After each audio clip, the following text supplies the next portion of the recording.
Dans Excel 2013, vous avez différents modes d'affichage qui vous permettent de travailler différemment sur votre tableur. Actuellement, c'est le mode normal qui est sélectionné. En effet, je peux regarder tout en bas à droite à l'intérieur de ma barre d'état et vous voyez que c'est bien le mode normal qui est sélectionné. Vous pouvez basculer d'un mode d'affichage à un autre simplement en cliquant sur ces différentes icônes. Vous avez le mode mise en page et vous avez le mode aperçu des sauts de page. À quoi ressemble le mode mise en page? Un simple clic à cet endroit-ci. Vous avez ici maintenant les en-têtes de page et les marges qui apparaissent sur les côtés. Vous pouvez facilement naviguer à travers cette mise en page simplement en utilisant ici les barres de défilement. Je clique sur la barre de défilement ici, je maintiens appuyé et je déplace l'ascenseur pour naviguer, vous le voyez, horizontalement à l'intérieur de ce tableur.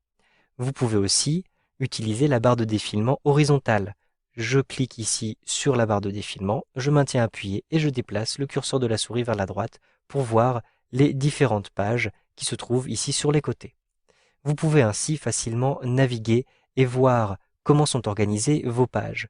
Je vous conseille aussi d'utiliser le zoom. Si je clique ici sur un zoom arrière, j'aurai une meilleure vue, vous le voyez, sur les différentes pages, la taille des marges, etc. Je vais ici rétablir un zoom à 100%.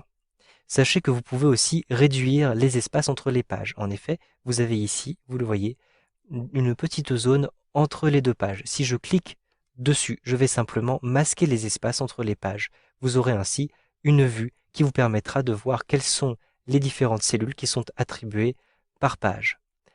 Vous avez aussi la possibilité de mettre en page plus facilement vos différentes données en utilisant ici ce mode qui s'appelle aperçu des sauts de page, un simple clic. Cette fois-ci, vous avez un simple aperçu des sauts de page de couleur bleue et vous avez ici à chaque fois une information supplémentaire, le numéro de la page. Donc ici, j'ai la page 1. Si je souhaite maintenant ne pas tout imprimer sur ma page 1, je peux réduire ce saut de page. Il me suffit de positionner le curseur de la souris sur la ligne bleue, j'ai une double flèche qui apparaît, je clique, je maintiens appuyé et je déplace le curseur de la souris, par exemple, pour afficher uniquement le prénom, le nom, la date de naissance et le total des achats pour chacun de mes clients. Je clique à cet endroit-ci. Je peux bien sûr continuer de travailler sur mon classeur, je peux sélectionner des cellules, je peux redimensionner des colonnes, etc. Vous pouvez gérer les sauts de page ici, donc verticaux, mais aussi horizontaux. J'utilise la molette de la souris ici pour me déplacer à l'intérieur de ma page et je peux positionner le curseur de la souris sur la ligne horizontale de couleur bleue pour la réduire, comme ceci par exemple, je vais avoir un tableau plus petit qui sera imprimé sur ma page 1. Une fois que vous avez fait ces différentes modifications, sachez que elles ne s'appliquent qu'à une feuille. En effet, si je me rends maintenant dans la page région, je me retrouve à nouveau avec le mode normal et je peux de la même manière définir l'affichage, ici l'affichage donc en mode mise en page ou bien en mode aperçu des sauts de page. Une fois que vous avez défini pour chacun des onglets votre affichage et que vous commencez à travailler, sachez que vous pouvez sauvegarder votre mise en page personnalisée. Il vous suffit pour cela de cliquer tout en haut dans l'onglet affichage. À l'intérieur de l'onglet affichage, vous retrouvez ici sur la gauche les différents modes d'affichage avec saut de page, normal, etc. Et vous avez l'affichage personnalisé.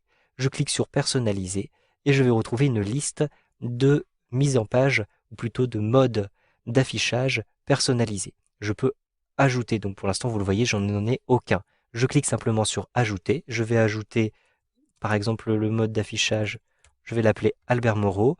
Ici je peux inclure dans l'affichage les paramètres d'impression et les paramètres des lignes et des colonnes masquées. Je clique sur OK.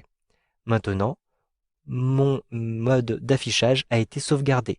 Je peux modifier d'ailleurs ce mode d'affichage, je retourne en mode normal, mais je peux le retrouver en cliquant ici sur personnaliser, puis je sélectionne le mode d'affichage en question et je clique sur afficher. Vous voyez que je retrouve le mode d'affichage que j'avais sauvegardé à l'instant.